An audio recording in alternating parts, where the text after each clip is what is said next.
Ladies and gentlemen, good morning and welcome to the Ohio Auctioneers Association Convention in 2011. We're in Columbus, Ohio. My name is Jerry Stichter. On behalf of the OAA, I'd like to welcome Larry Garner this morning. Larry is a Hall of Fame member. We're going to ask him a few questions about his time in the auction business and some other pertinent information that the world would like to know. How many years in the auction business, Larry? 53. 53. Wonderful years, I would imagine. They have been very enlightening, and had I realized at the beginning the experiences I would have had in these 53 years, I would have wrote them down. And everyone could have enjoyed them. How'd you get started in this? My father was reading the Ohio Farmer one evening after the chores were done and then dinner was over, and there was a little ad in there from Record School of Auctioneering, and Dad thought that that would be a nice way to supplement the income on the farm. And those days, you didn't do what we do today. And I was just about my 18th birthday, and I graduated in May, and Dad helped me borrow the money, and Mom took me out to Indiana to school in July, and that was the beginning of the 53 years. And explain a little bit the path you've taken from 53 years ago to 2011. Well, and Jerry, as you're aware, in 1958, in the early 60s, there was a very limited amount of auctions. You sold the livestock sale, or you sold the furniture, the farm animals, the farm equipment, maybe the feed, but we didn't have automobile auctions then. We didn't do the things that we do today. We worked at whatever we could find in those days. Did a lot of those little Saturday night pot and pan auctions, and then as we came up through the years, and got a real estate license, and then I helped the gentleman out of New York start a heavy equipment auction company that is today the second largest auction company in heavy equipment in the world. I stayed with him up through 3.5 years ago when I was elected county commissioner, and it became impossible to travel to do that. But we sold equipment all over the country. And over those years, I've sold and held a license in 26 or 27 states. And then I also, in that period of time, developed a major firearms business. At one time, we probably were the largest firearms auctioneers in America. There's companies that exceed that today, but not when I started with it. And then we taught seminars for 27 different state association meetings that I did seminars for those other auctioneers. Ladies and gentlemen, this has been a very involved auctioneer in his 53 years. Tell us a little bit about your involvement in the OAA. You've been on the National Board of Directors. Explain part of the association background. Well, Jerry, when I got involved in the Ohio Auctioneers Association, I came as a novice. I came to listen to people who had been in the industry before me, who created good businesses. But I remember one particular January, we were here in Columbus, and one of our elder members, we had an auctioneer from Northeast Ohio that was having a problem with the state of Pennsylvania auction division. And he asked the Ohio Association to help him with respect to the issue that Pennsylvania had with Ohio auctioneers over getting a license up there. And I remember him standing up and saying, we can't devote our time to one auctioneer's problem. And I thought, wait a minute, that's not what we're here for. And I stood up and I said, I mean no disrespect, but I totally disagree. That's why this association is here, to enhance the profession and to help the auctioneers who have a problem with any issue, whether it be another state or it be ours. And at that point in time, I got involved. I ran for the board and then was elected to the board of directors, worked my way up through, was president of the association.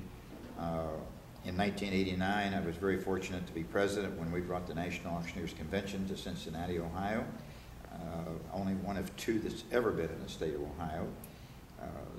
Then I went on to the board of directors for the National Auctioneers Association from 95 to 98, and then started to do the seminars around the United States, the different state associations, and there with the credentials that I had in the profession.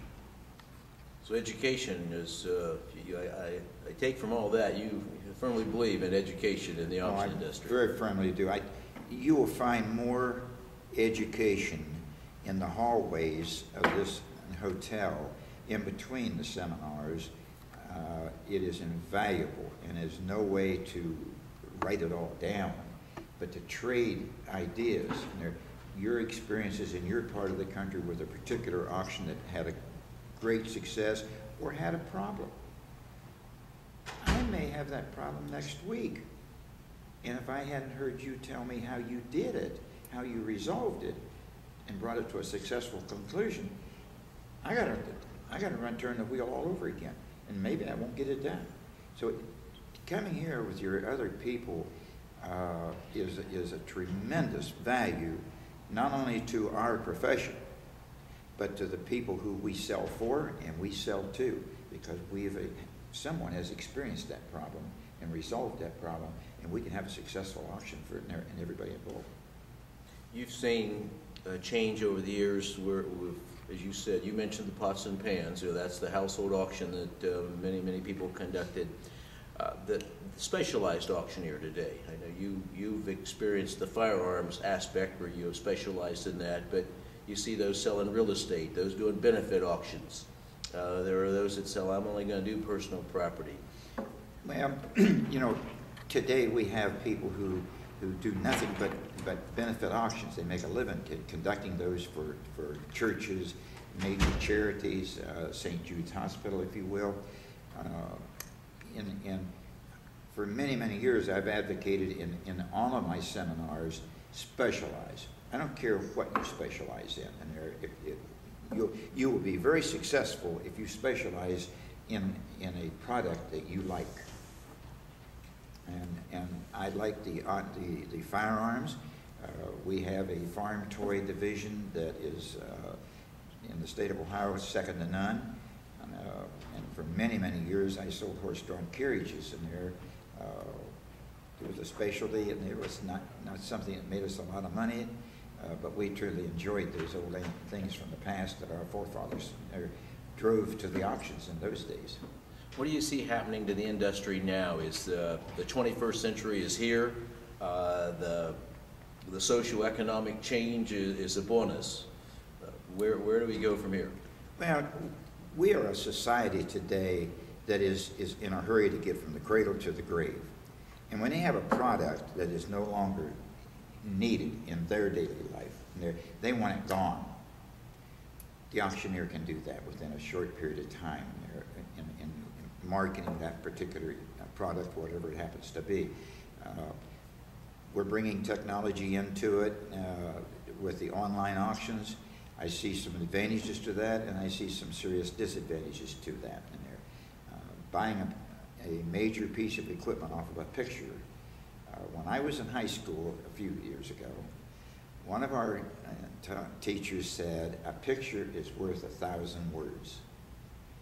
I beg his pardon today. I believe a picture is worth 2,000 to 3,000 words, and it's not always in the buyer's best interest because they don't see the things that is wrong with that particular machine.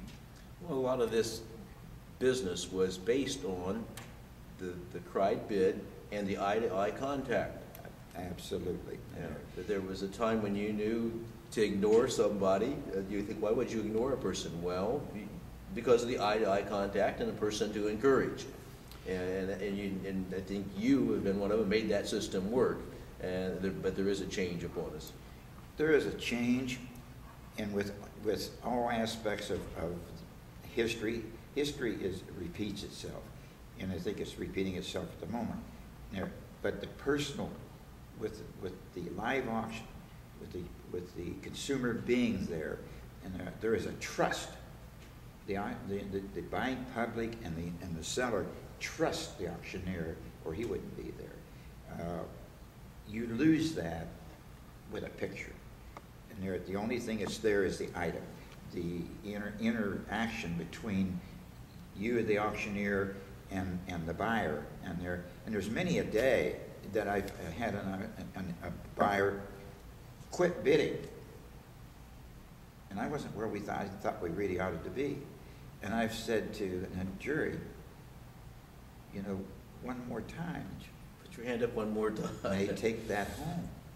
And if you don't do it, you're going to kick yourself all day tomorrow because you didn't do it one more time. And invariably, if you can do it, you'll come back. You can't do that with a picture.